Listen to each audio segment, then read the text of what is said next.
They claim that our eyes will just be created slightly different from what they are. We talk these things are not normal.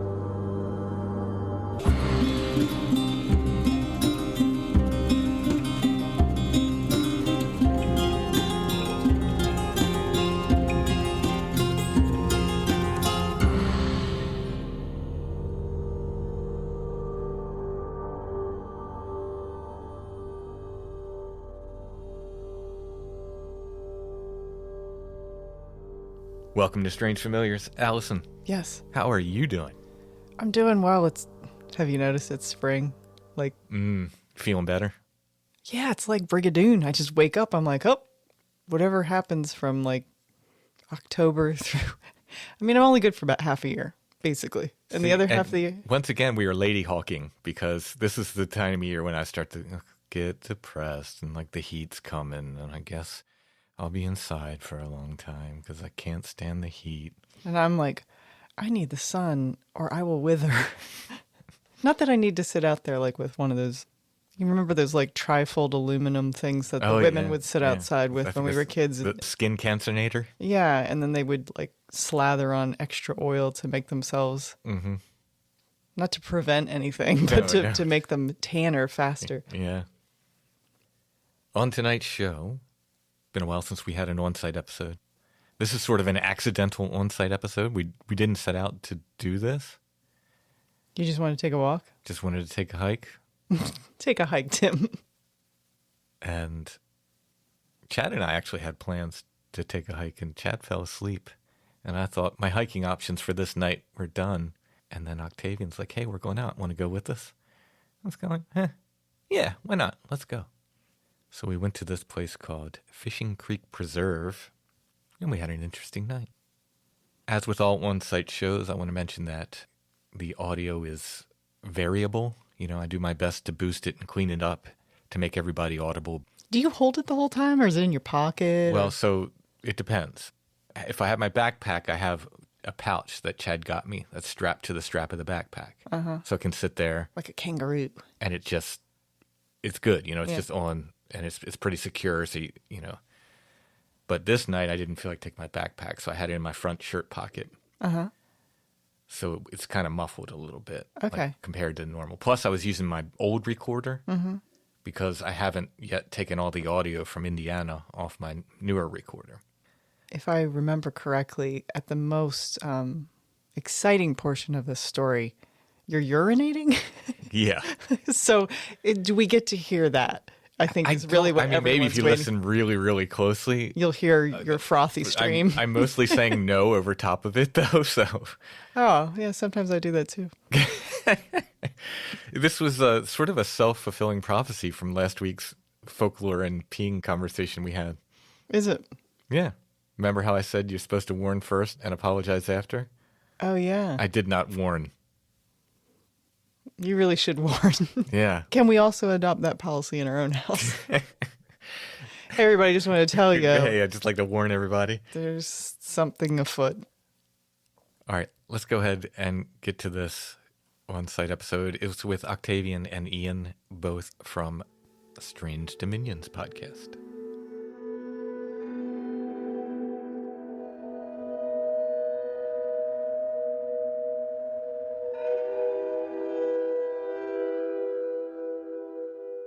Ian, welcome to Strange Familiars.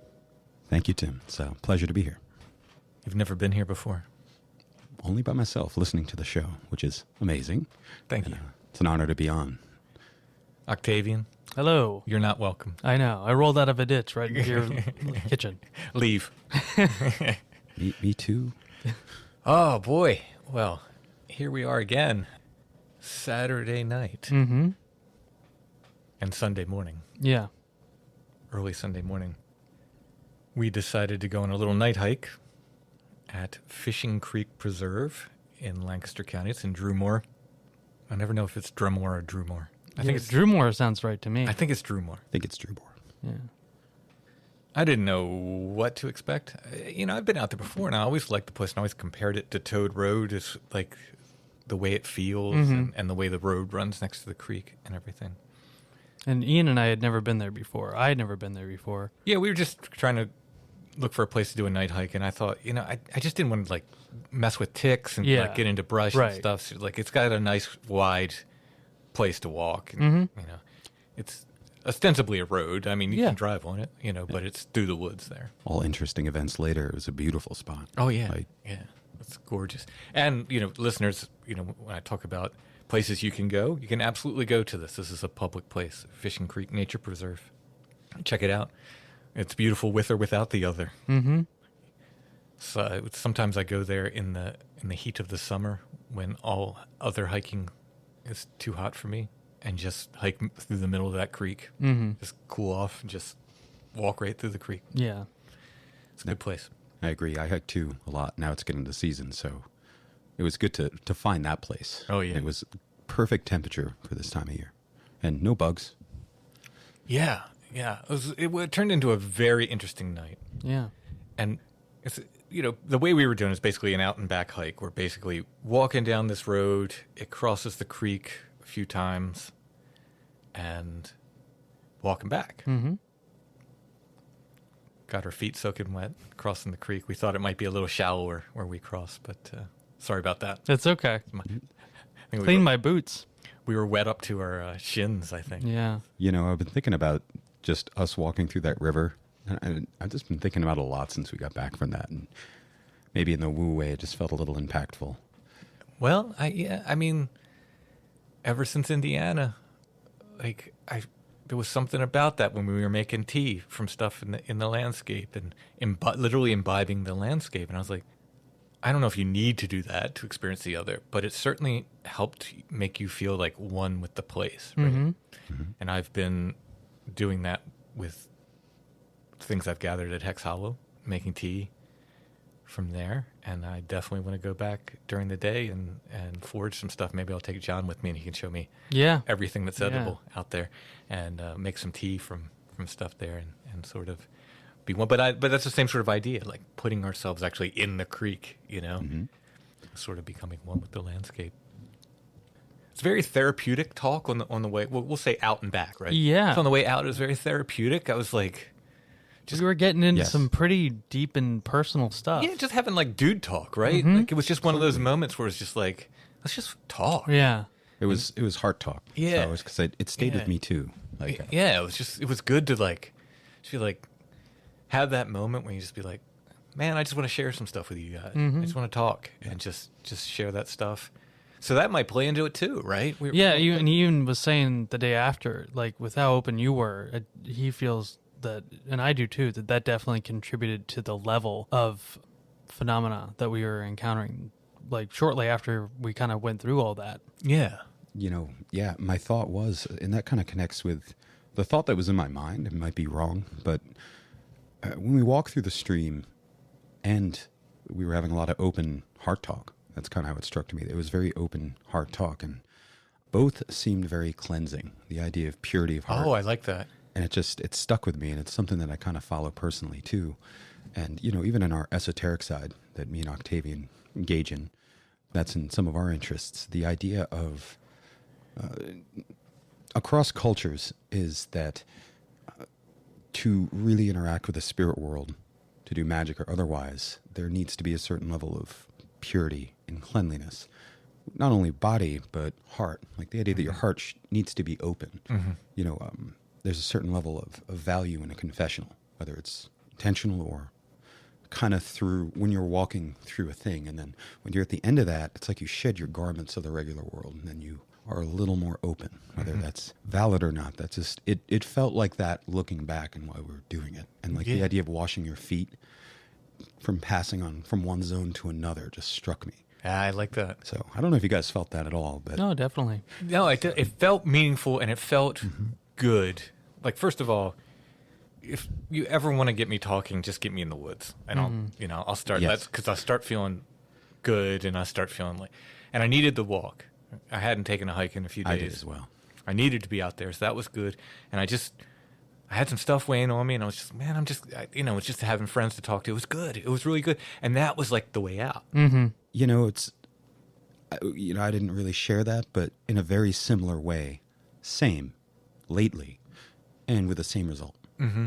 Like, whether or not that was the objective, or if that was a part of the objective experiences we had, part of me feels like it was. And there's been a really strong effect from that night into today, honestly. And It's interesting that you said it, because for me, and I'll let you elaborate on that, but for me,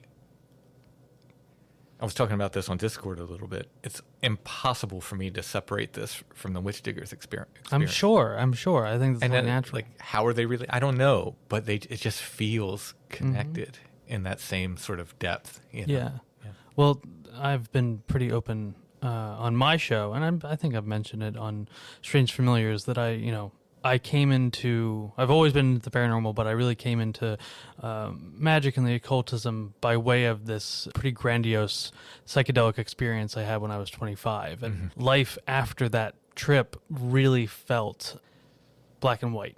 Like the vibrance of it kind of faded away. And I've had my good days and my bad days. But after that night, like today, it was like the clouds had lifted in a way that I haven't really experienced in 4 years. Wow. And I felt really good. I felt really connected. I was driving around for work, and I was just like, wow, like I'm starting to feel like my old self again. That's fantastic. Yeah. No, and that's it's interesting because I know that you were talking about like the paranormal blues. Yeah. And I'm like, wow, I'm kind of feeling the opposite of that. I'm feeling like really invigorated by this experience. I mean, I certainly could go either way, right? You know, and I don't know how much of post-Indiana was paranormal blues, or if it was like coming home from an incredible experience and just being like, oh, I'm back in the regular schedule again, you know?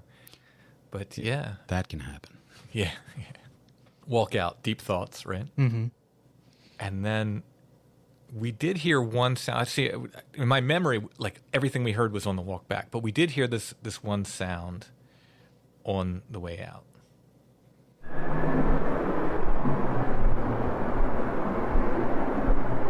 It's going to play 3 times.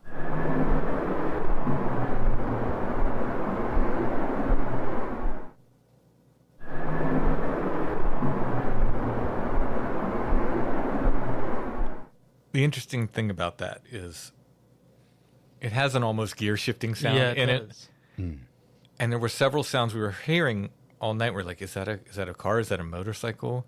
And some of them were. Well, yeah, I know it was interesting because I guess, I don't know, topography of where we were, but like planes going overhead before we actually saw them sounded really weird and not like a plane. We didn't realize it was a plane until shortly before they actually went over us. Yeah.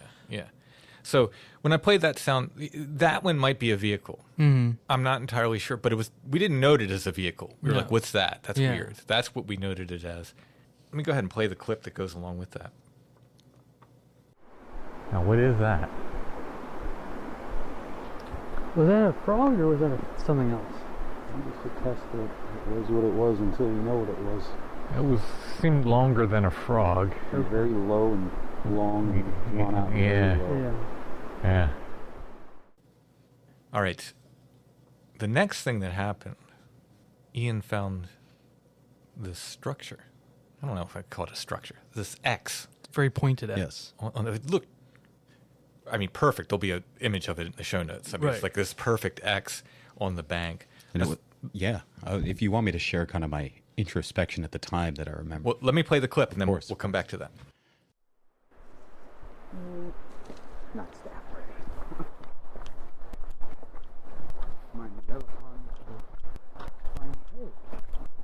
There you go, with an X. Knew I was feeling something. That's kind of neat. I'm not from the movie, but I just want to let you know that I really want to. But I think these aren't step worthy either. You get a photo of that. Yeah. But I did night vision tonight. Perfect. My question is, I've been up there. Put the light on it? Yeah.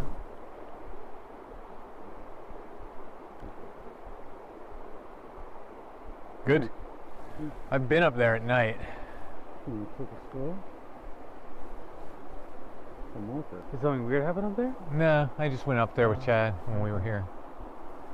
But that's interesting, that X is right there. Yeah. Had my eye pulled to that stick right now. Oh yeah, exactly. Yeah, go ahead. What were your thoughts on finding this?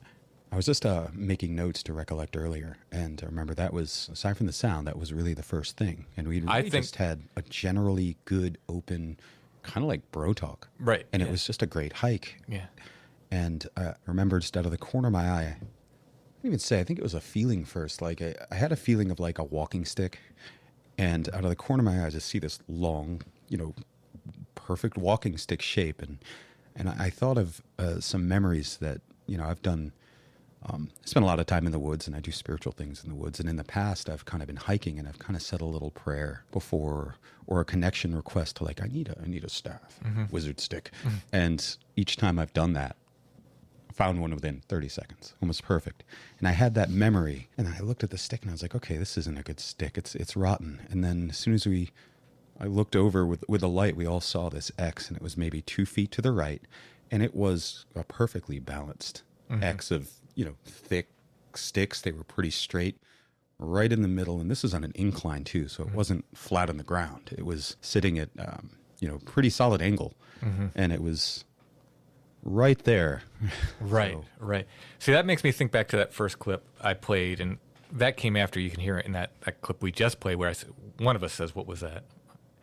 And then we heard that sound, this. So this is the only thing before the X, right?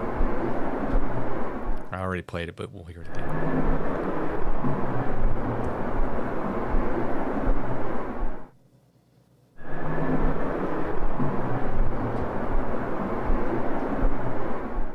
That makes me wonder, I don't know, it could have been whatever. But if any of these are vehicles, like part of me thinks like because everything else came after the X, maybe that one really was a vehicle. Right? I don't know. The X seemed to, after that, that's where things kicked off. And I think I probably speak for all of us when I say, there was certainly a heightened sense of something like electricity. As soon as we had that, it did nothing but grow. I was thinking, this may be kind of silly, but let me play this next clip, and maybe this kicked it off, or maybe this added to it. Look at that fairy door on that tree.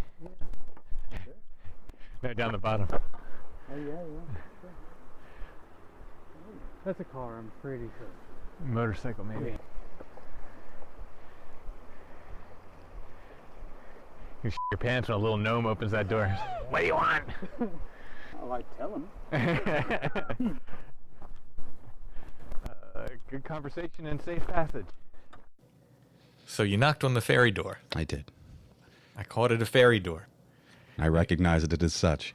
and you knocked on it. Did that have any... that's silly, but it looked like a perfect door in that tree, and you're like, knock, knock, knock. I admit it. I wasn't doing it in a totally joking way. Right. It was an authentic, you know what? That's a fairy door. Let's knock on it and say hello. Did that have anything to do with it? I don't know. I really don't know, but it looked like a perfect door. I don't know why we didn't take a photo of that. Yeah, that was... I think at the time we weren't taking it super seriously. We weren't. Like I said, like authentically, but not that I was like, I know a fairy is going to walk out of here, but it was like, you know what? Legit, that's a fairy door. Yeah, Why not do the thing? I'm doing funny voices and stuff. Yeah, so we weren't entirely... We were lighthearted pretty much this whole time. Well, then we start hearing things across the creek. And I'm going to play this next section, and then I took a number of clips just from this section. At this point, we're sort of making our way back to the car. We'd walk a few feet, we'd stop and listen, walk, maybe a few more yards, stop and listen. So this is the first time we really start picking up and hearing things across the creek.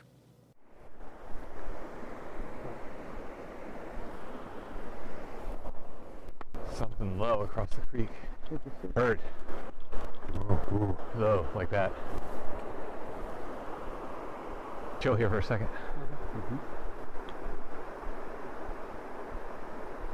It's like I didn't hear it, but there was that urge before.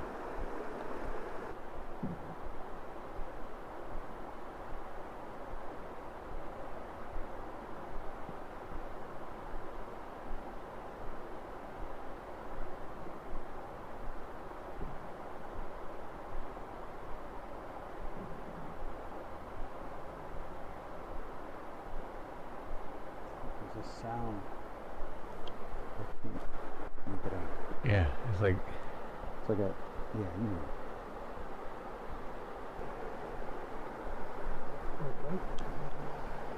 I think it's getting closer. I think. Part of me wants to think so, but a part of me is not sure. Yeah. Agreed. It's definitely getting very slowly louder though. This is the first thing we heard.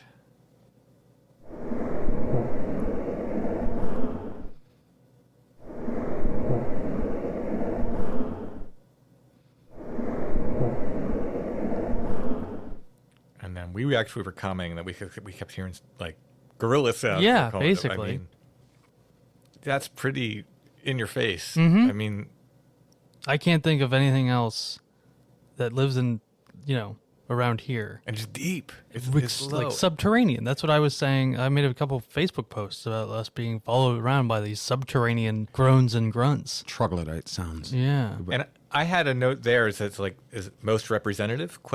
I don't know if that one is because we have to listen to the rest of these and like you tell me.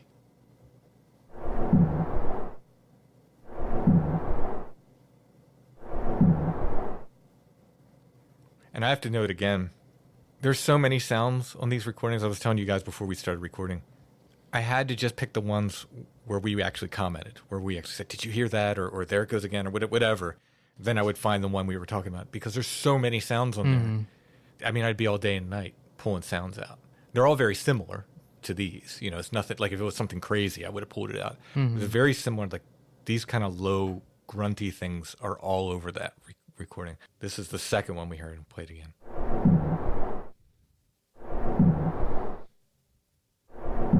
That's low. Yeah. It is. That is just, I don't think I can get that low. No. Like that's low. Here it is again. This is all from that same segment. We're just hearing stuff across the creek. Very similar to the previous one. Just a note. That's not like a human voice near us because it would sound different. That is almost like a pit, like an echo pitch or something. Yeah, this in is, there, like it's so like It's at the bottom of your stomach. a human can't make that sound. No. yeah. And just for the listener, I've put noise reduction just to take the creek sounds down a little bit because it's like the creek sound almost sounds like static. So just to bring these out a little bit. Other than that, I haven't done anything to these. Yeah. Because it was a pretty calm night as far as bugs. I had to boost them because these were low. Like these weren't they weren't that. They were very apparent to us. You were mentioning at one point our jaws literally dropped because we were looking at each other, but they weren't super loud. You know what I mean? We in fact we were wondering are these going to show up on the recorder? That kind of thing. So I had to boost them a bunch. So I boosted them, put some noise reduction on, but that's it. So what you're hearing was what was there. I want to be transparent, and this is a thing, and I want to say it because I think this is part of the interesting part. Some of these sounds I didn't hear clearly, but there were times where when you heard them, I almost reacted, but I didn't hear them. And then some sounds I heard very clearly, maybe even louder than you guys. And I say that because, part of the phenomena I think we're try to pay attention to is that some people can hear certain things and some people can't, or some people see a UFO and then the person right next to them doesn't. Right, sure. Happens which all was the time. Interesting because I heard the first two grunts clearly as you're playing them to me, but I did not hear them clearly when I was right next to you two. But some of the other sounds that you have and you're going to play, I think I might have been the one to point them out. Yeah. So that struck me as interesting, and I've been thinking a lot about it. Yeah. I've been places too where someone has described something that we both heard and they're describing it different than me. Or it happens more with lights. I've definitely been places where people are describing lights and I'm like, okay, I see a light, but I don't see that. You know what I mean? Right. Well, the theory that you had, while we were there, honestly, I feel was very valuable about the idea that depending on how close you are to the phenomena itself, then it'll allow you to hear and sense more. And because me and Tim are so ingrained in the Bigfoot phenomena, we may have been able to have a heightened awareness of these certain sounds. It's a theory. Like, I think I call it the Bigfoot current. And I know Michael Cleland from the Messengers, he calls it the owl current with his weird owl stories. And I think it's describing a very similar reality. And the idea that I had was like, you two are very much in the Bigfoot current. Like that is, I think you mentioned in before that you have Bigfoot on the brain. Oh, yeah. No problem. And like, while I'm interested in Bigfoot, usually kind of more my obsessive focuses are in other, like the euphonauts or in certain, magical practice or whatever. So to me, I'm familiar with it, but I'm also still new going on, where you guys have years of it and you're kind of in tune. I feel like I'm just getting in tune. Interesting. And by the end of that night, the best way I could say it is that I felt more in tune. And I know to describe the situation, you kept hearing these grunts perpetually for a couple minutes. Especially, and I think the loudest was the one you played second. And it was like I was hearing something, but I wasn't hearing it. I think that's almost the way you described it. Yeah, and it's like where I was like I was reacting, and like I think you guys saw me, like I pointed a few times, and like, yeah, you don't hear that? And I'm like, no. And I touched your shoulder, and I touched Octavian's arm, just kind of like get myself zone out a little bit to do it with the idea that, and this comes from some of the studies that there are people who don't have a psychic mechanism, or at least that on level, but being in the proximity of a psychic interesting, pulls them into that liminal bubble. Very interesting. And I was like, that's a good time to maybe see if that works well. Sure. So, let's continue. This is the last sound from that segment that I pulled out.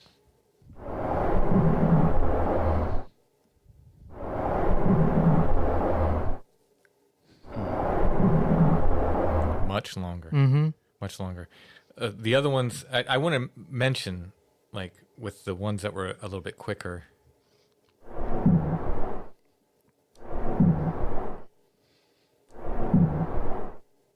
While we were there, perhaps 3 cars drove through while we were there. Does that sound right? About 3? Exactly 3. No one was parked. That was not a car door slamming. That was not a boom in the distance. That was what we were hearing. Like, it sounds like a hit or something. I mean, it doesn't to me. It sounds like a grunt or But I'm just saying, like, someone might think that's a car door slamming or something. It wasn't. There was no cars around us. No one else was parked there. We were in the middle of this creek valley by ourselves, except for those cars that drove through. At this point, we're still listening to sounds. We're making our way back towards the car. In this clip, Ian talks about, he says something about a shriek, like something's going to come up behind him and shriek or something. And as soon as he says that, not as soon as, but like right after he says that, there's this little like high pitch. I called it a shriek on the recording. Yeah, I think I had said kind of lightheartedly, like, I prefer it if you didn't come up behind me and shriek. Yeah. Like in the idea of a giant ape creature, because we've just been talking about, like, that happens. Yeah. Where you're surprised in the woods, and the idea of like, oh, we're at peace. Let's have a peaceful encounter. Oh, did you hear that? Did you hear that little crack across? Yeah. It could be a deer or anything else, but...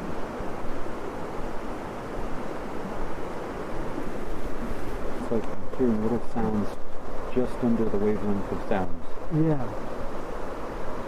Oh, no. There's something get thrown right over there. Whatever they are, they're very quiet. But are you hearing it? What do you... I feel like I'm hearing, like, echoes of sound. I heard something grunt twice. From that direction. See, that's what I thought I heard before. Yeah. Across the creek? Yeah. I heard something. Yeah, that's kind of what I thought I heard before. Much slower. I'm pretty neutral on the creep factor, aside from the normal, like, animal shock of something shrieking right behind you. But yeah, I like the ones that are like. Did you hear that? Describe it. You said a shriek right behind you, and it was kind of a shriek. There was this little high pitched, and it's really hard to hear in this clip. You have to listen through the static. It's there. I'm going to play it 3 times. I might play it 2 times in a row. I might play it 6 times, but you really have to kind of listen through the static for a quick. It's very quick quick high pitch. Doesn't really come across as a shriek in this, but that's what I heard it at the time. It's maybe more of a whistling kind of sound in this, but it's there.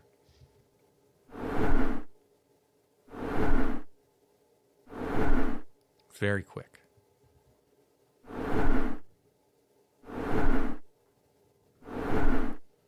Timing was interesting. And that's the other thing. Timing on all of this stuff was very interesting because it was very responsive. I mean, well, the sound that we got right after me saying, like, we're here for you, that's what had our jaws on the floor. Mm-hmm. I don't remember which one that was exactly, but it was very long and it was very, like... I think it's coming up. Yeah. In this next clip, Ian begins whistling. You're going to accidentally summon the Albatwitch.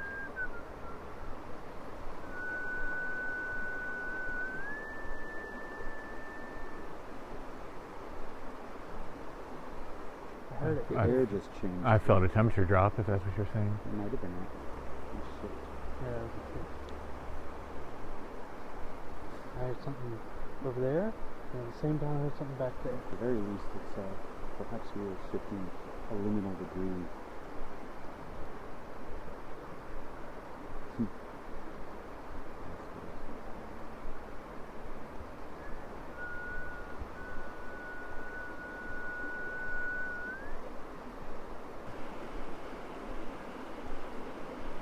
You don't have to be shy, just make noise. Please. We heard you before, so just make noise. We want to hear you. We're here for you.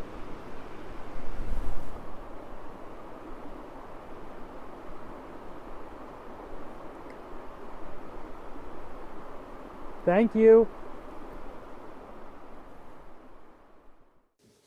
I'm not sure if it's in that clip or the previous one. You actually say you're going to summon an Albatwitch. Yeah, I was going to say that, yeah. Which becomes very interesting for what comes later. This is the response. I think at some point we say, like, hey, we hear you, like, go ahead and make a sound. And we actually got a response. And this is what I pulled out.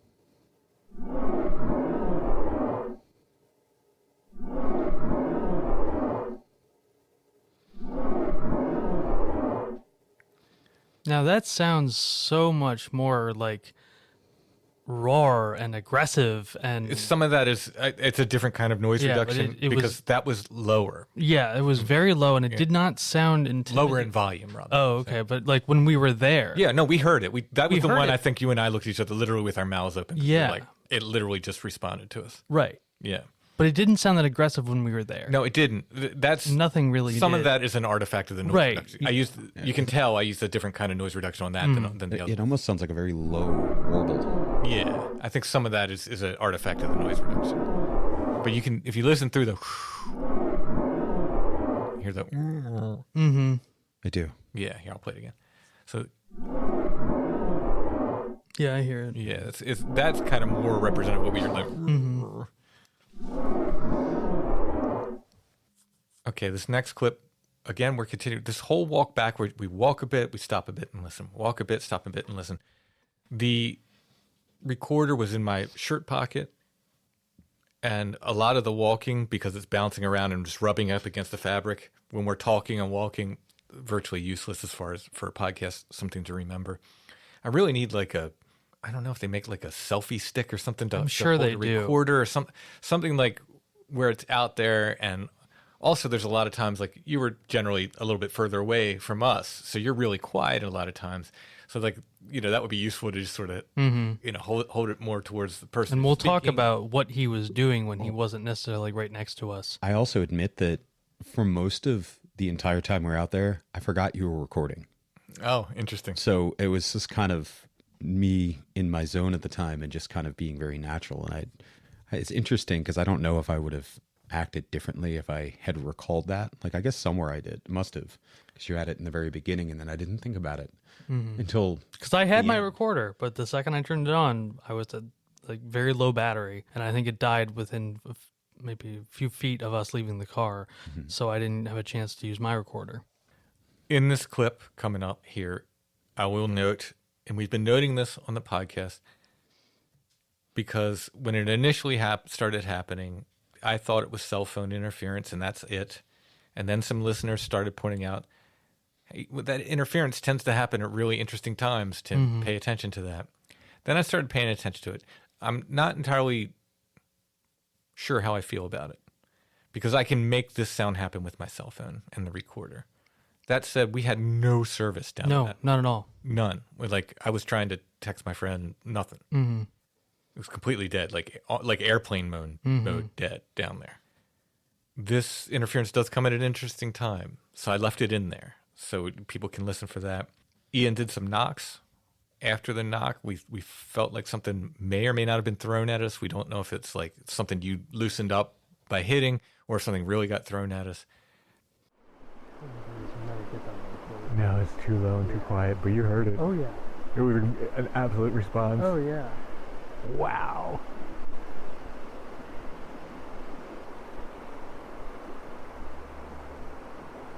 Like that? Yeah. We want to hang out here more. It's up to you guys. I'm good with We whatever. can keep walking. I mean, whatever it is, we can follow us anyway. Seems like it.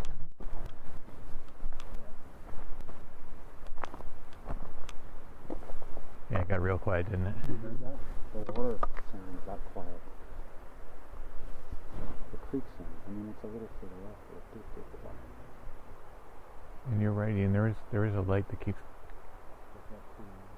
changing down there. Yeah, I thought a car was coming. It keeps catching my periphery.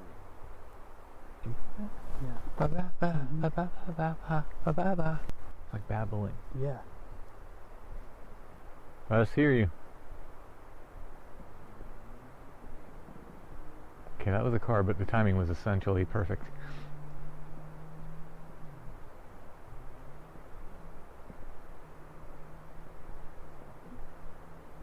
Is it a car?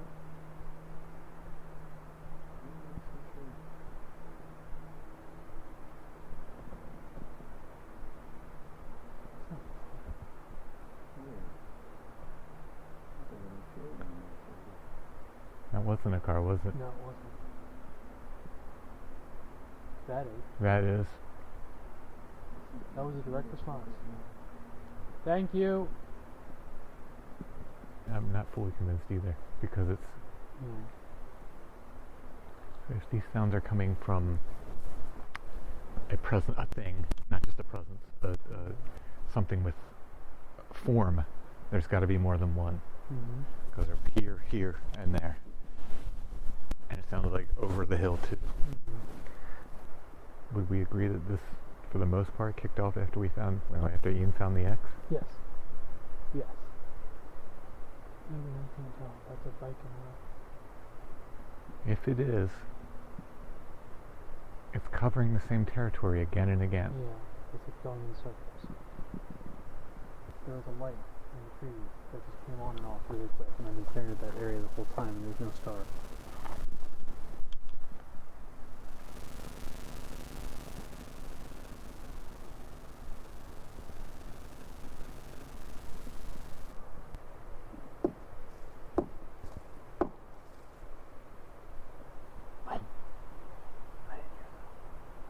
You got it. Did you hear your response?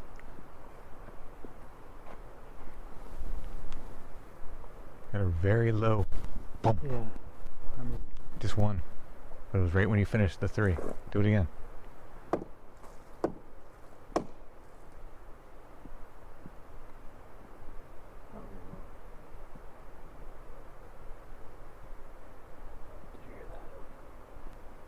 there was a thump. I missed that. I was. You got a knock response again. Something through a pebble. Yeah, I heard that too. Is that what that was? Yeah. That wasn't a piece of the thing breaking off. I'm looking at the lights coming through the tree up there, but I thought I saw something pass through them.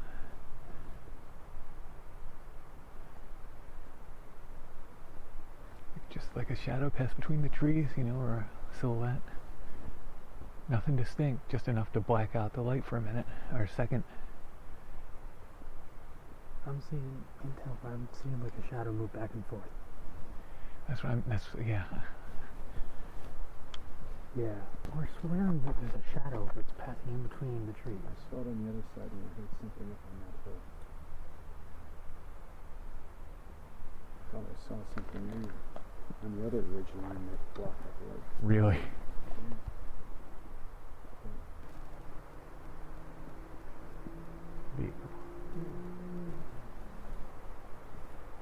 Maybe. Not. Yeah. I still can't tell. The end of that didn't sound very vehicular. No, it didn't. It sounds like a far off, like, surrounded you like a moose call.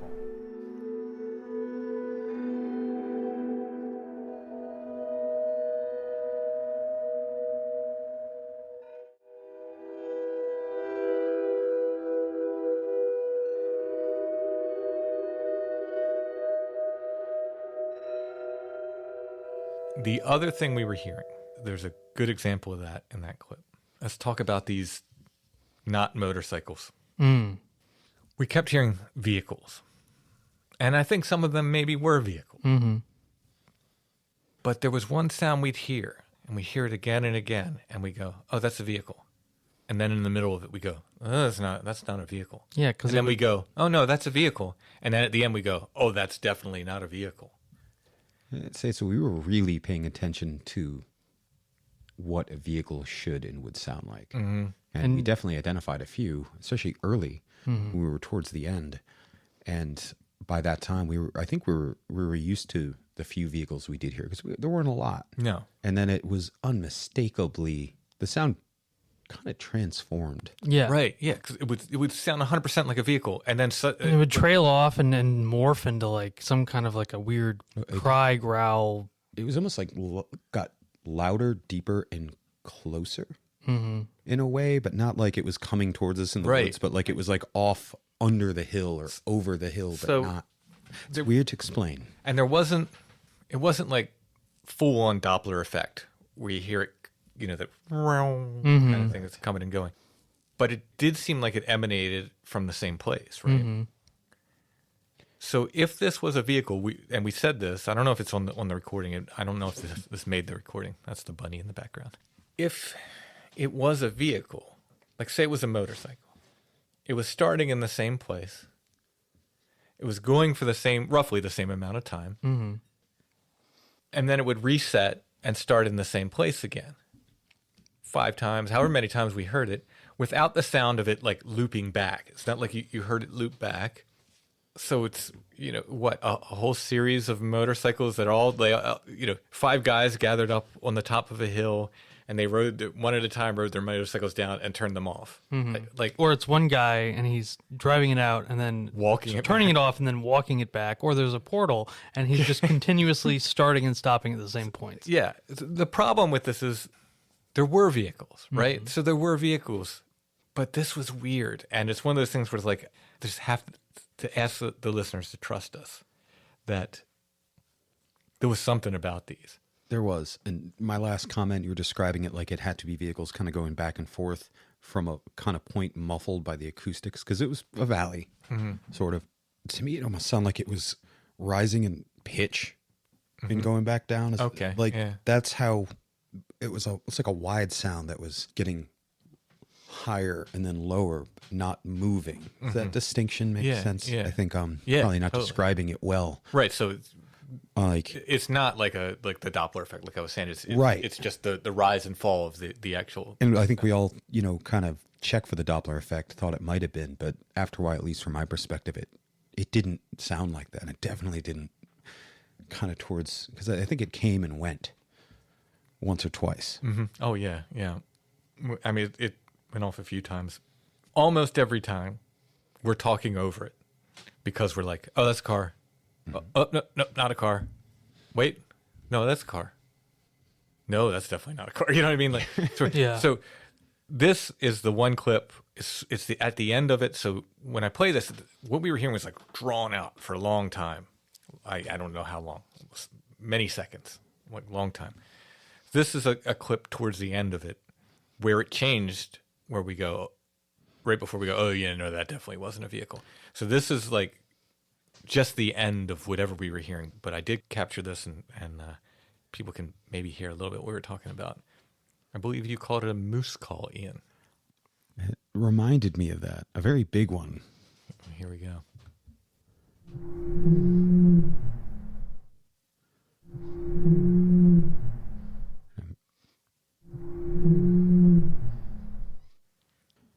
It doesn't sound like a motorcycle. No. I mean, No. Now it sounds like almost like a whale drone. Yeah, yeah. And that's like at the end where oh no, that definitely wasn't. Because it doesn't have the same kind of like buzz or whatever. I don't know. It's There's a roughness to car sounds. It's that engine like. yeah, and motorcycles too, like that. Yeah, And Yeah. a small regular car would not have carried that level of sound. We would have heard maybe yeah. down to a distant roads because for the listeners' benefit, there really are not main roads around that area at all. There's maybe half a mile, 3/4, maybe a mile away are like very small farm roads. And your listeners will know that I don't think there's a single area that you go to for your on-site investigations where you can't hear any cars. Yeah. Oh, yeah. Yeah. Cars were prevalent. Maybe some places. No, even in Michaud. Yeah. You hear cars. Yeah. Yeah. But I mean, So you know what a car sounds like on an investigation. yeah. Yeah. And I mean, it's odd to talk about because this did have elements that were vehicle-like. Mm-hmm. But then it changed. Mm-hmm. I'm going to play it again. I think it's pretty, the depth of that is pretty interesting. Oof.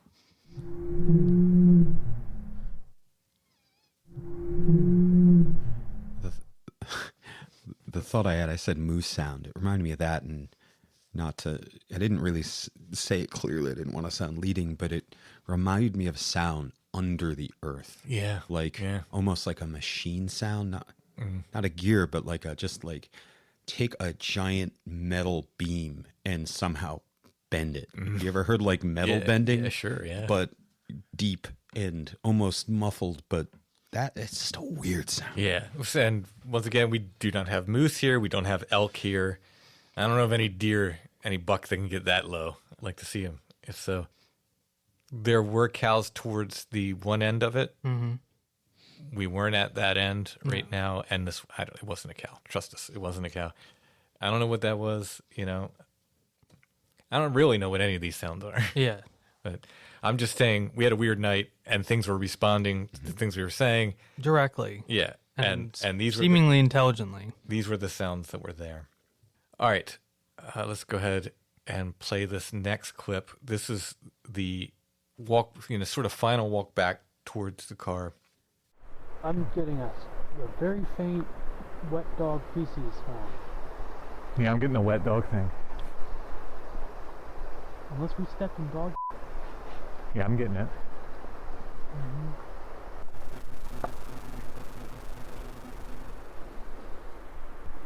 Wow. That's what I was asking for. Hello there. Thank you for your advice. I don't know what that is. Yeah, no, neither. Hi.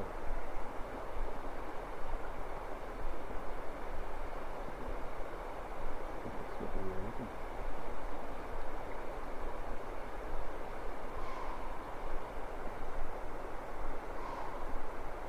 Welcome to them.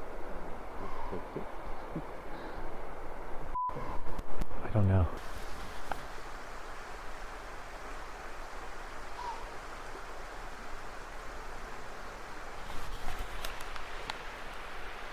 I like your voice. Perhaps one more.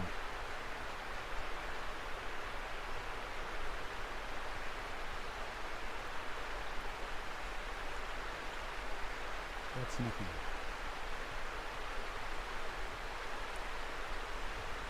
A little. Could you throw one more?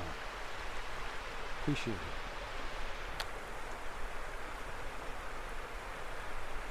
Thank you.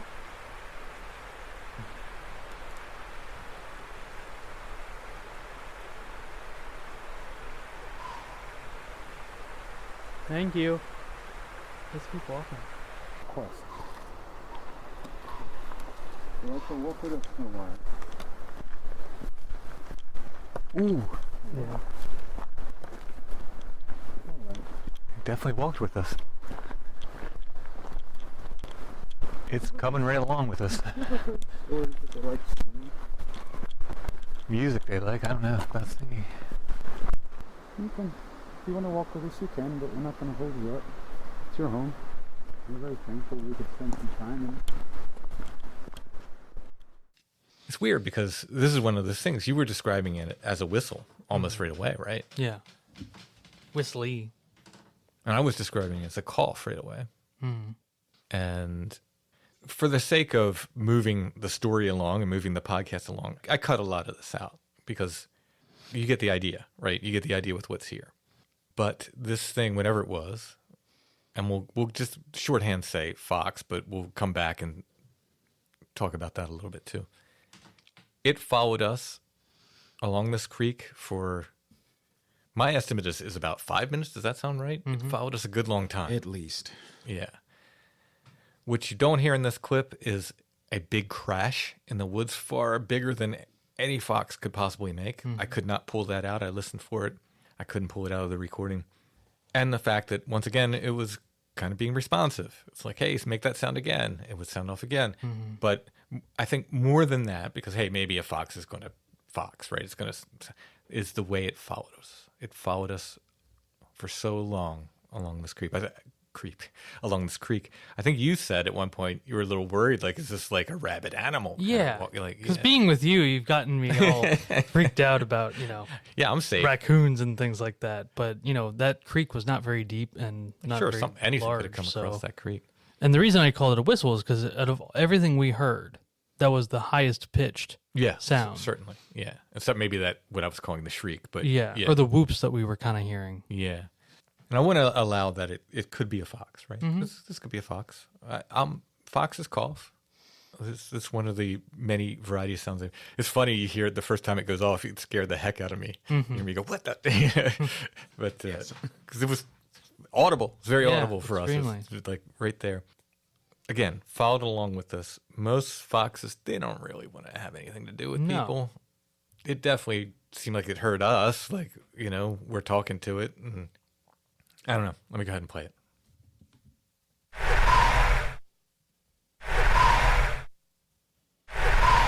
See, when I played it back, I went, because when you were saying whistle when we were there, I was like, I don't hear that as a whistle. I hear that as a cough. When you play it back, that sounds like a whistle to me. So, like, what was I hearing when we were there? I mean, it was that sound. I wasn't hearing something different, you know what I mean? But it was like, it really seemed like a cough to me. Like, sounded raspier, It definitely had a raspier tone to it. But I only said it was a whistle because, like I said, of all the things we were hearing, that was the most notably high-pitched sound in the forest. And that's all over. I just pulled one out because, Because it sounded off like what, like 6 times, 7 more times? than that. You can hear Yeah. it. And it was, to me, you're both. It's interesting because you're both kind of describing parts of what I heard. To me, it sounded kind of like a very kind of raspy, high pitched like call. Mm-hmm. And I thought fox too, but it wasn't.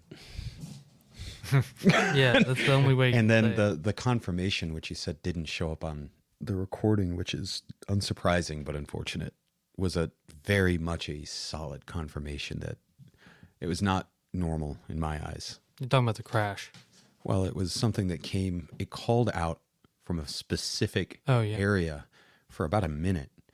And when we moved, because we listened and we were not running away, but as soon as we turned to move, we walked a step or two, and then whatever was making that sound moved, and then several large branches broke Yeah. with either...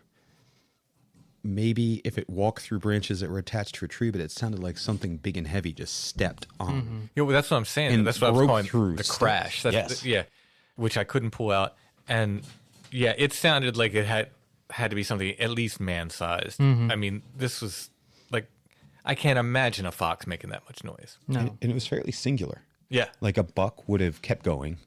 A big animal generally would have kept going. It wouldn't have made a sound from a localized point, turn and moved in the direction we were going. It's like in my mind, it almost sounded like it stumbled and crashed through, and then Yeah. then we heard it. Well, we can get there. It walked us back to the car, right? Yeah. We were wet. We were cold. That wasn't the end of the interesting evening. No. Let's play this next part. Okay. Nope. No. No. No, no, no.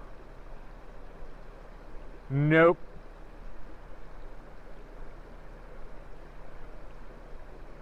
No, no, no, not having it. I am not having it.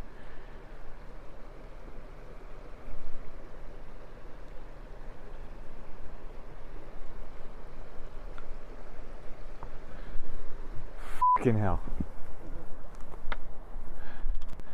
A little face popped up right there. As I'm... A little fucking monkey face. I'm not kidding you.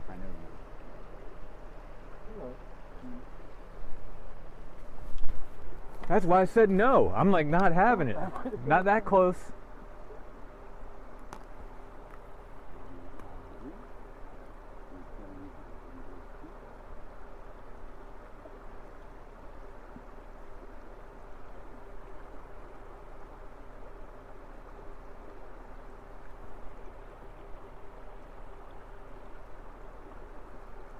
No. That was too close for comfort. There's nothing here, and I saw a little monkey face. What? I'm not kidding you.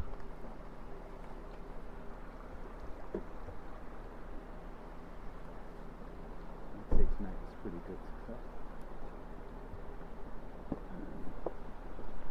Where? I'm taking a leak here. Mm-hmm. I'm guessing either from those weeds or behind that tree. Like a little white face. Like a monkey face. Did that. That was way too close. That's why we kept saying no. I'm like, Not while I'm in this position. like no. Dude.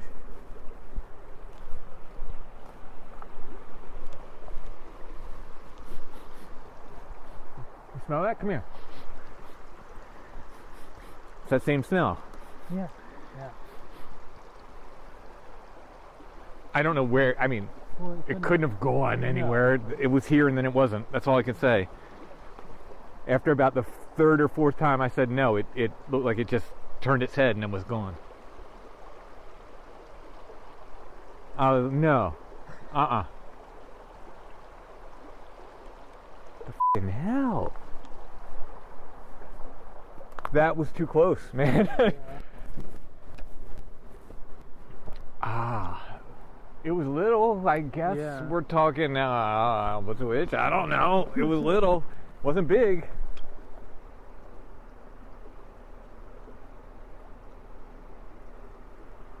Holy sh**.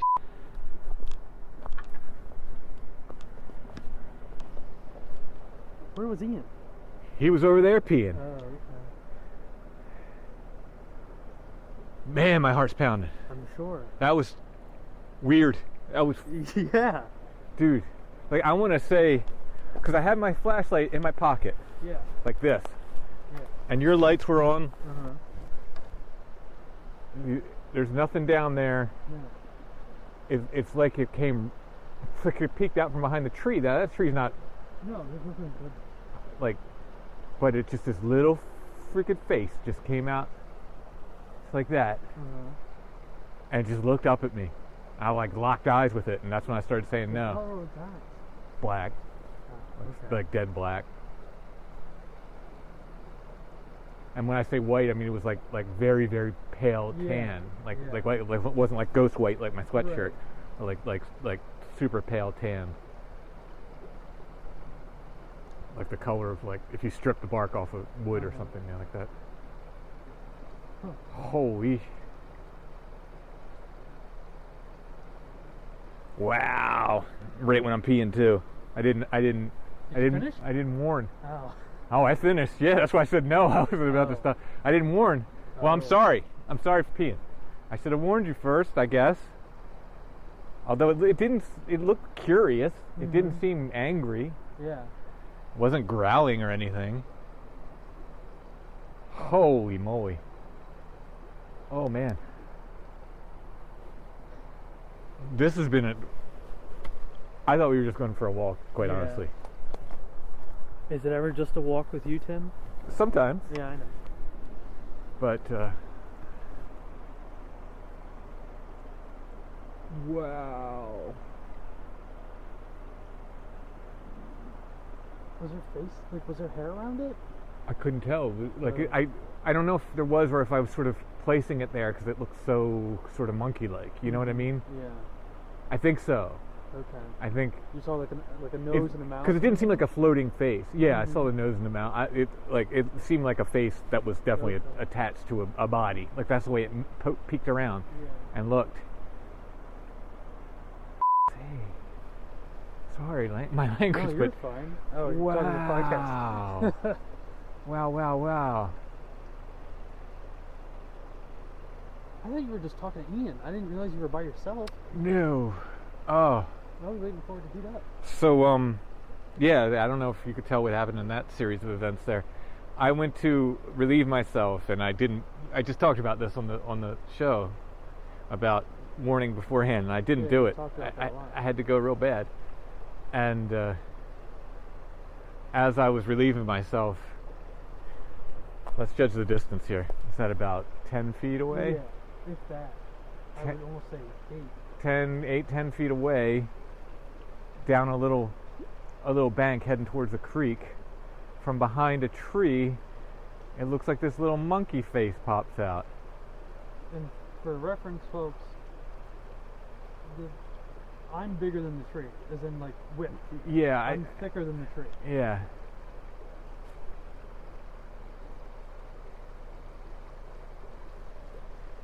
Yeah, I'd say that's a foot in diameter at the most. That tree. And that's what I just started saying no. I felt very vulnerable, obviously. Ian's talking something. For what it's worth, I didn't get a horrifying feeling from it. I just didn't want it there. Yeah. Probably over there. Yeah. Nope. I mean, like, I'd love it. But as physical as it looked, you can agree that there was no way that was a physical thing. There's no way it ran away. There's no way it hid somewhere else or crawled somewhere. It's impossible. You can do the scenery you want. Right. Not saying I saw anything, but see like where the branches, like the roots come out on the other side? Yeah. Maybe. What do you think you saw? Nothing. Well, But you just feel something? you get a sense like you're almost looking at something. Light. Over there. Blink. Last week on the show with Allison, I was talking about peeing in the woods folklore. Mm-hmm.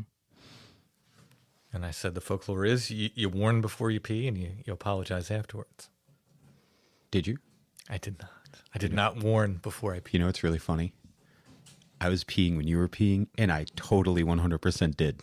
Interesting. And I didn't think about any lore. I just felt, I was like, I think what I said, kind of like I mumbled it out loud. I was like, don't mind me. I was like, guess we all have to pee. Not for, like, I just said something like, I'm just peeing. Here's a little respect. That's really funny you said that. Yeah, I did. Like, I don't know why, because I never heard of that. Yeah, you're always very good usually about that. do. I didn't this time. Mm-hmm. I was to the right diagonal front of your car. That the bunny's just going to make noise. Sorry, people. That's fine. It's just like the way He's living his best life. Don't misgender my We bunny. just met. And she's been in her own world. Recording 3 people at once just makes more sense to record it in the room the bunny's in, so it's going to be a loud bunny. So enjoy the bunny sounds, people. She's tearing it up. In any case, I did not warn. You know, when you're peeing, you kind of feel like you're in a little bit of a fragile state there, you know? A little vulnerable. Mm-hmm. When you hear me say no several times in that clip, the first time is out of disbelief, I think. Because I'm like, this is not happening. The rest of them are like, don't come any closer. No's, right? I wasn't particularly scared. I didn't want it to come any closer, for sure. It was 10 feet away. Sort of down a bank. I don't know whether this thing was, quote unquote, blacker than black, and its hair or the rest of its body or whatever wasn't its face, blended in so well with the night that I didn't see it. But I only saw a face looking at me. I called it a monkey. It didn't look like any New World monkey. When you were saying it, I was like, the whole time we were there, I was envisioning Curious George. That was the image I had in my head. Somewhere between a monkey and a man, the face I'd put it. I'm going to try to do, obviously a sketch of it. It looked me in the eye. I mean, we locked eyes to the point where I'm really unsure about the nose. Like I'm saying, I think it had a hooded nose because I think it would have stood out if it didn't. Like if it didn't have a hooded nose, if it just had the holes like some monkeys have, the nasal holes, I think that would have stood out. So I'm pretty sure it had a hooded nose. But I really didn't focus on that. I locked eyes with this thing, and we were just staring at each other. He wasn't doing anything sinister. Maybe was curious. I don't know. I don't want to sort of put anything on it that I can't tell for sure. Was there any kind, in any way whatsoever, kind of mind communication, psychic communication? I don't think so. Okay. I don't think so. It did not react to me saying no at all. Didn't care. Seems like didn't. What I was saying seemed like it didn't matter. It either turned its head and whatever blackness was its body, I couldn't see its face anymore, or it ducked behind that tree. I can't, or it just disappeared. I can't. It was there and then it wasn't. That's all I can say. A flesh and blood person would say it ducked down and crawled away. I can't say that. I don't know what it did. It was there, and then it wasn't. It kind of seemed like it maybe went back behind the tree. The tree is what, 8-10 inches, no more than a foot wide. Couldn't hide much of anything behind that. I overestimated the size. I measured I'm just, in the moment, I was I don't know, 3-4 feet tall, or I might have said 4 feet tall or something like that. But Allison, when I was telling her about it, she's like, well, hold your hand up on your leg, estimate. And then she measured, it was 3 feet or less. So it was a very short thing, very small thing. I hadn't thought of this either. I went up to hang with you the night after, or 2 nights later, I forget. And you were like, how big was the head? And you held up your cat. And I was like, oh, it's about twice the size of it. So you have basically average house cat size. It was about twice the size of a cat head, length. Yeah. Yeah. Albatwitch? Yeah. I mean, don't know what else to call it. I don't think that was an inaccurate theory, just given none of us could place that sound. It didn't sound like anything I'd ever heard before. Puts this back into perspective. Exactly. It does. As the Albatwitches are supposed to whistle. And yeah, I mean, you've got a 3.5 foot, 4 foot tall, small, hairy humanoid, and you mentioned to me that night that, because I asked if it had eye shine or its color, and you said they were, just black. And that's, well, I think your listeners have probably heard this described something similar before, but you definitely saw ape-like features, but maybe not like an actual New World monkey. Yeah, it did not look like that. Monkey is shorthand. The face wasn't white, but it was pale. I wouldn't call it because I saw that in Pandemonium. I saw that white, what I call mask, on the tree. And this was not like that. That stood out in the moonlight. That was but this was definitely could see it. Again, I don't know if the physics make any sense with your headlights, and maybe that was enough to. I don't know. It didn't seem like a floating face. It seemed like it was attached to a head and a body. You just didn't see the body. That's the way it moved. Did it have ears? I did not see them. I just, if you can imagine, sort of that cut out a face that would be surrounded by hair. If it was, that's what I assumed when you described it. Yeah, I was like, But that's it, and then it was gone. And then I buttoned up and hopped down the bank and looked for anything there. Like I said, I wasn't particularly scared. I figured I could take it in a fight if I had to. I mean, I might regret that later on. But if this is a natural creature, I got some size and weight on it. I figure, plus you guys were there. I think the three of us could kick the crap out of it. But anyway, I jumped right down there and look, I didn't see anything. Then you came out and went over and we smelled the smell. Yeah. And that we had smelled that a few paces before on the trail. Yeah, we mentioned it a while back. And I genuinely don't believe that was the only visual that was seen that night. Yours was the clearest. But at one point, while Ian was doing, I think, the knocking or whatever he was doing, you and I were looking up the hill to our back. Yeah, I forgot to note, that's in one of those clips. You can hear us doing that, but yeah, we should talk about that. Well, I really feel like we were seeing a black mass that was basically rocking back and forth and obscuring and it seemed like it was sort of moving between trees or something. Exactly. Yeah. And then while we were hearing the whistle, I was trying to pay attention to that, but up on the ridge, I don't think it was an actual Bigfoot silhouette, but the way the tree and the branches were, if everyone on your show listens to Sasquatch Chronicles, if you can imagine the Sasquatch Chronicles logo with the big silhouetted Bigfoot, I felt like I was seeing that on, like, right on the ridge, just standing there staring at us while we were listening to the whistle. And I didn't really note it because I wasn't sure if it was just pareidolia with the trees, or I've had that sort of exact phenomena happen in down at Muddy Creek. I talked about that before. Now, you saw the silhouette. Was it on the same side as the whistling paw? Yes, it was above that. Because there were a few times we heard branches breaking on the ridge behind us. Yeah, but above, like in front of us, where the whistling was happening, a little bit to its right. I thought so. I just wanted to make sure that was. Well, the other thing is when we were seeing whatever moved between the trees on the other side, I actually tried to call you over. I was like, we need another opinion here. And you were like in another world. You were like unreachable. Interesting. I was like, Ian, we need another opinion here. And do you want to talk about what you were, go ahead and tell us what you were doing while we were responding and interacting with the calls.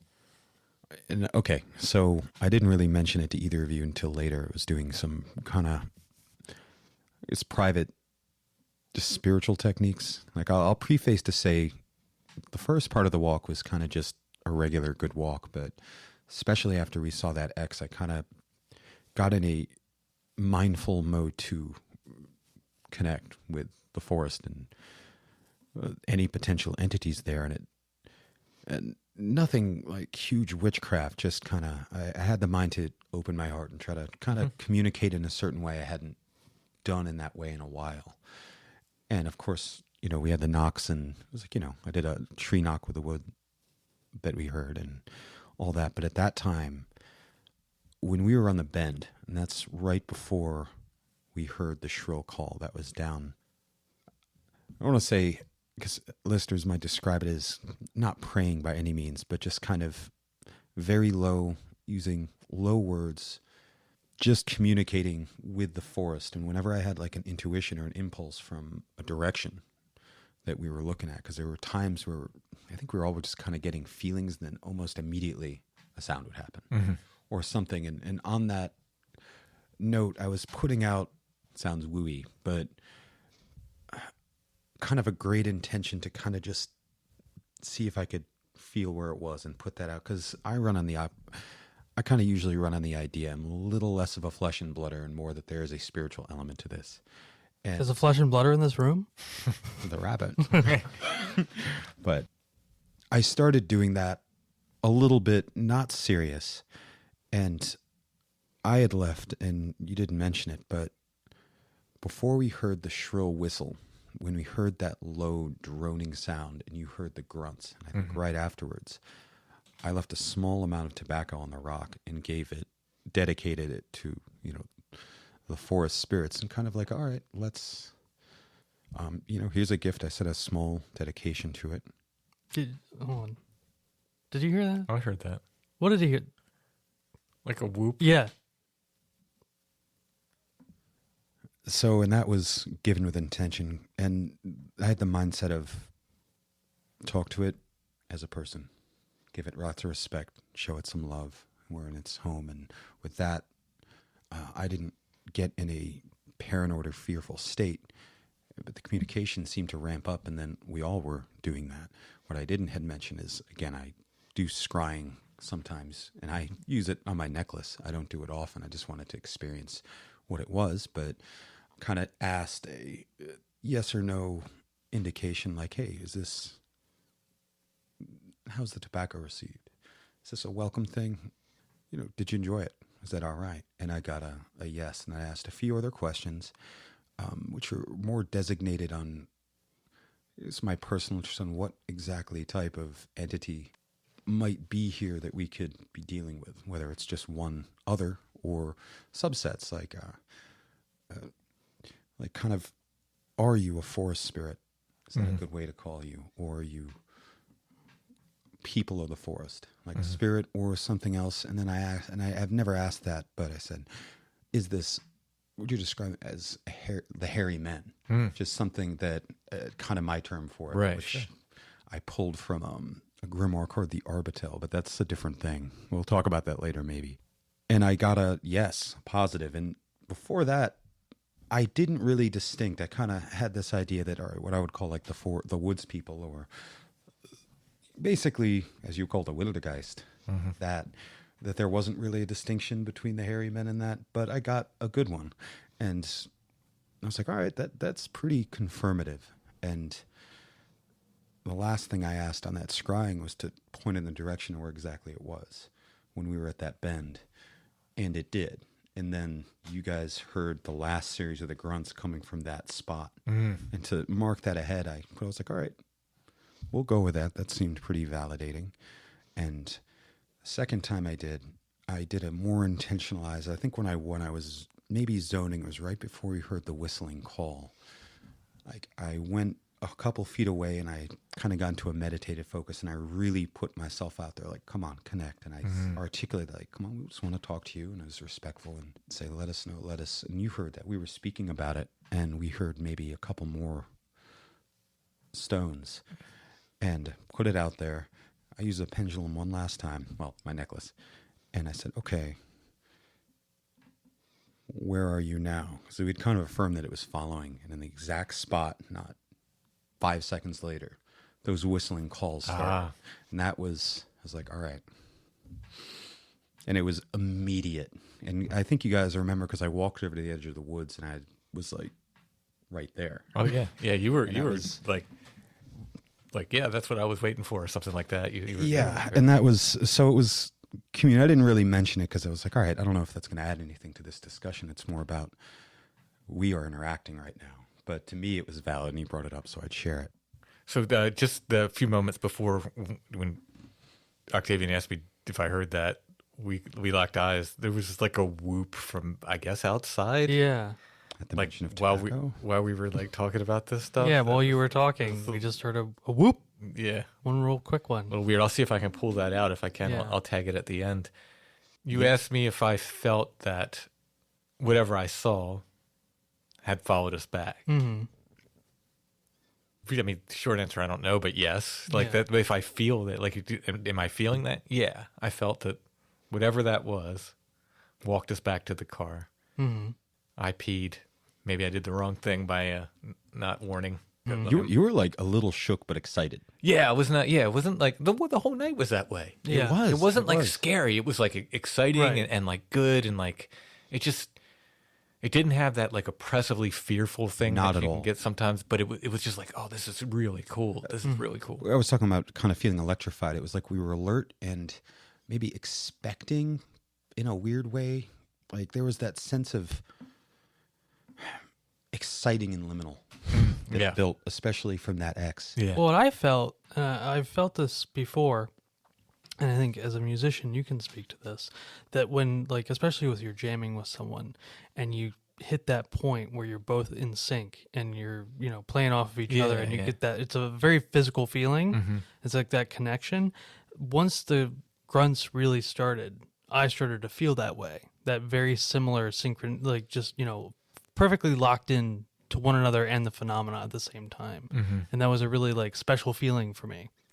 Another interesting thing to note You would mark the time. Oh yeah, we were only there for maybe a little bit over an hour. We got there around 11:55 and we left at 1:13. That's when we got back to But the we car. got there at 11:55. Yeah. Our walk would have started at midnight. Yeah. Yeah. Yeah. Very interesting. Walk started at midnight. Got back, Mm-hmm. whatever time it was. I forget, 1:30 or 1:13. 1:13. Yeah. Okay. Was that? Yeah, we were. It was just an interesting. I could describe the night as connective. Yeah. It's Like I felt. really, really neat. It makes me very happy that you said you have. Yeah, like, and I've done a little bit of scrying on my own the last few days. I think yesterday or the day before about this night, and I got some pretty interesting responses. All my stuff is dedicated to Hecate, who my listeners all know, and I'm sure some of your listeners have heard me talk about it. And so a lot of times, you can either go the psychological route with the pendulum, or you can go the spiritual route. I go the spiritual route. And I was asking, just were we interacting with spirits? And I got a sort of slight yes. And then I asked, were they entirely, like just purely spirit? And I got a big no. Interesting. Yeah. Well, I tell you what. Do you want to maybe get into more of that aspect of it on Strange Dominions? Yes. All right. Yes. Well, why don't we do that then? Okay. And we'll continue there. Okay. All right. Ian, thank you. Thank you. It was a pleasure. Thanks for coming on the show, and thanks for accompanying us that night. Absolutely. Hope we can get some more adventures in soon. Amazing night. Yes. Octavian, thank you. My pleasure. Strange Dominions is at StrangeDominionspodcast.com, Instagram, Facebook, technically TikTok, and technically Twitter now, but mainly just Facebook and Instagram. All right. I'll put links in the show notes. Thank you.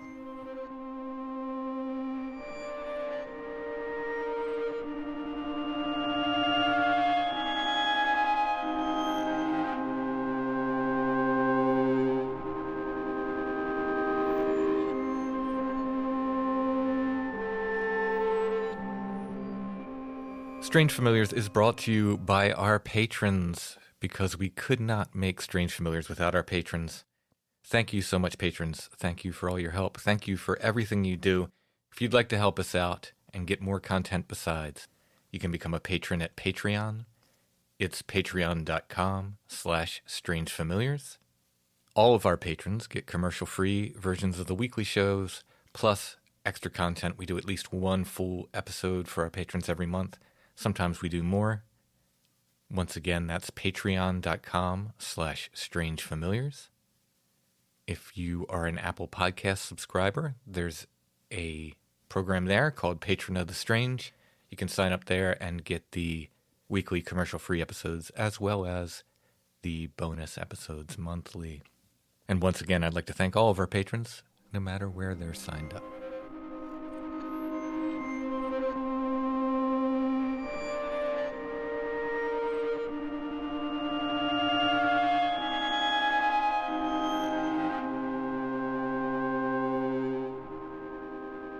All right, before we get into the curiosity of the week, which is, I almost want to keep it. I know. It's that cool. You really brought it.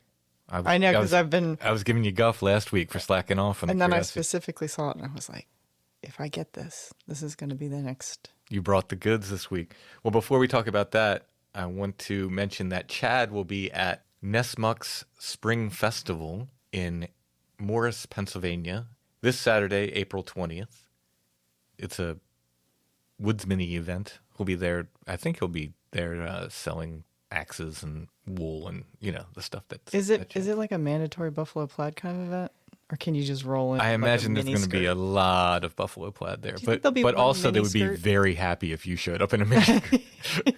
Maybe not me specifically, but... I think if any woman shows up, they're going to be happy. But then in a miniskirt, they'd be happier yet. I'm imagining some sort of like buffalo plaid thigh high combination. It's cursed image.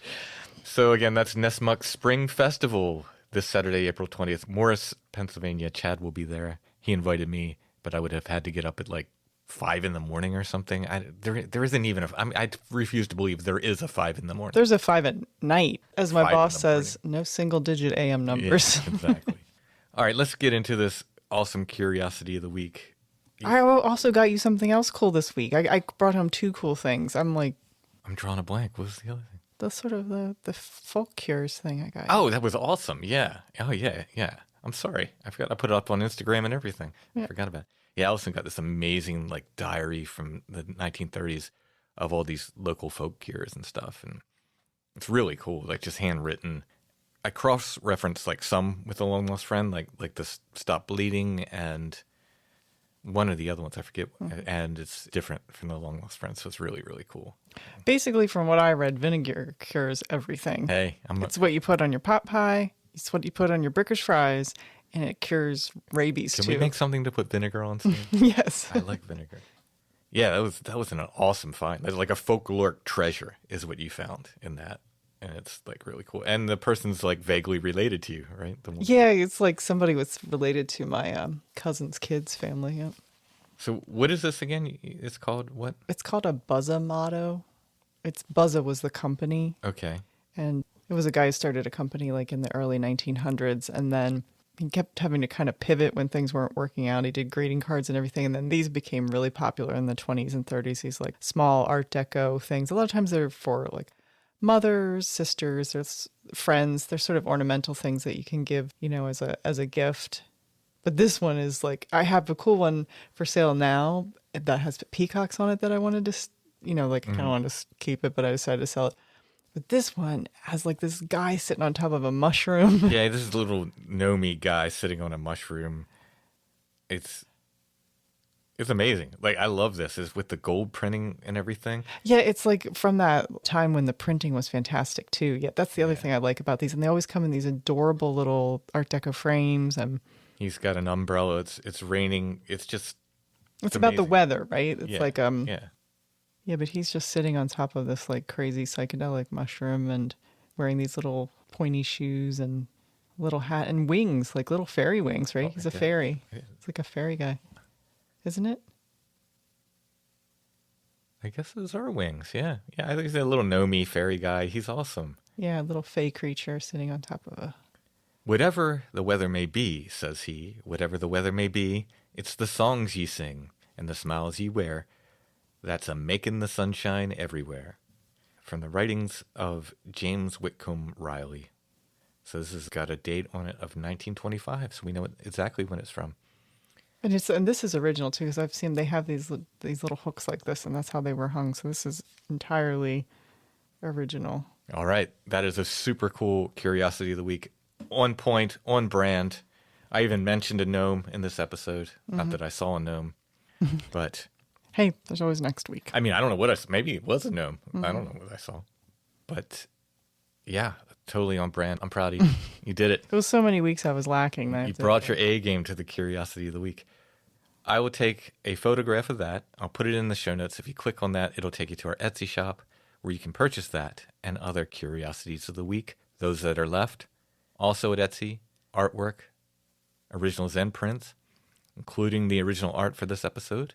I drew to the best of my ability what I saw that night.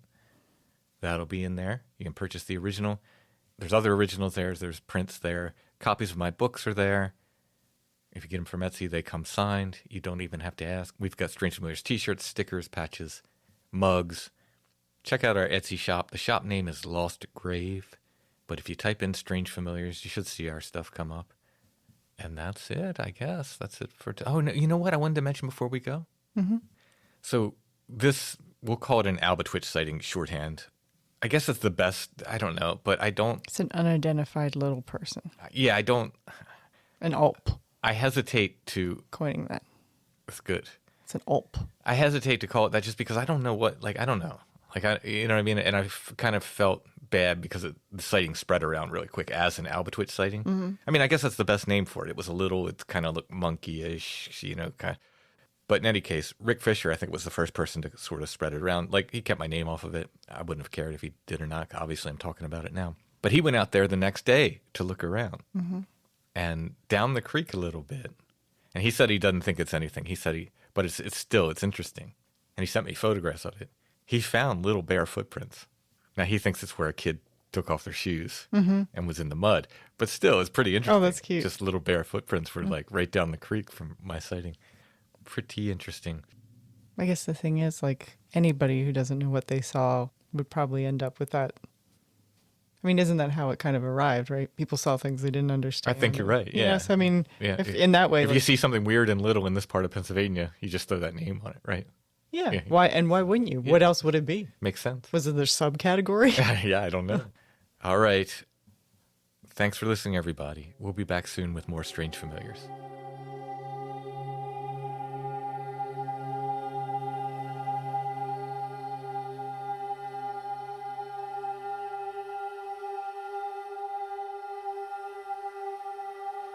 Strange Familiars is a production of Dark Holler Arts. Intro and background music is by Stone Breath. If you want to hear more or purchase music, you can go to stonebreath.bandcamp.com.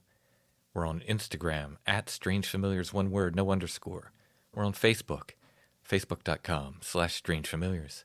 We have the Strange Familiars Gathering group there you can join. For Strange Familiars merch, strangefamiliars.com/merch. And we're always at strangefamiliars.com.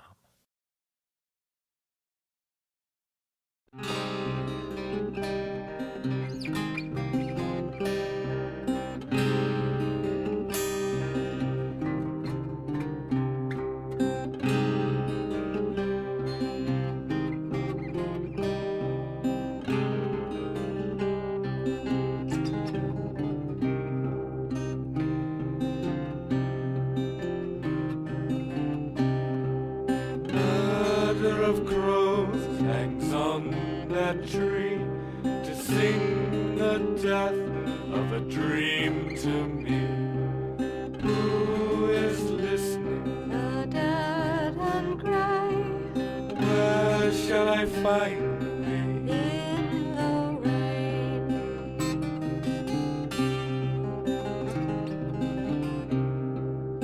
Water flows in bubbling stream over rocks and under me. Who is listening? The twisting vine, Where shall I find the edge of time.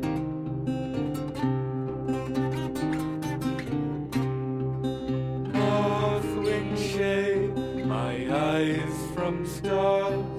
Ring the bell and spread the cards. Who is listening? The mist and cloud Where shall I find beneath the shroud.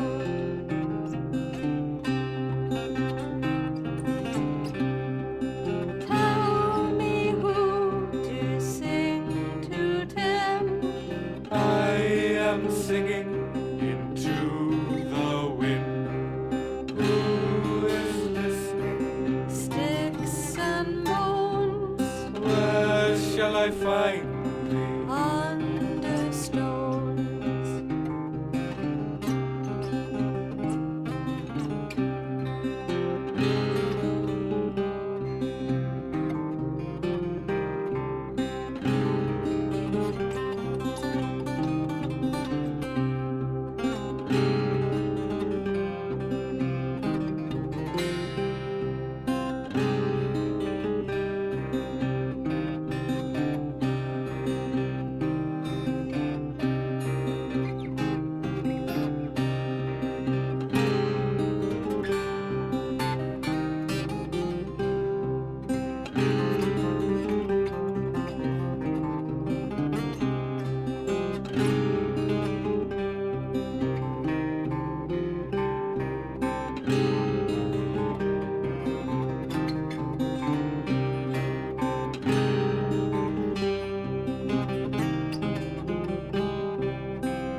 shall I find